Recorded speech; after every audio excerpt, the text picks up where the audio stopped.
Ako po si Micaela Calumpiano ng SP Divisoria. Ito po ang aking performance review this 2024. Punctuality, 2.25. Dependability, 2.75. Product knowledge, 2.25. Sales skills, 2.75. Work quantity, 2.50. Work quality, 2.75. Communication, 3.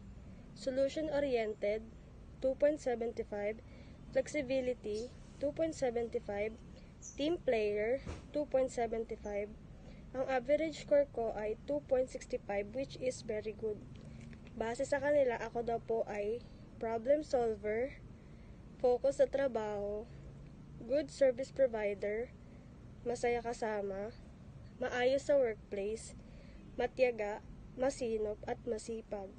Thank you, Kailangan, base sa nabasa ko rito, ang dapat ko pa i-improve ay, kailangan ko pang alamin ang mga produktong mayroon ang store upang mas mapalawak ang aking kaalaman.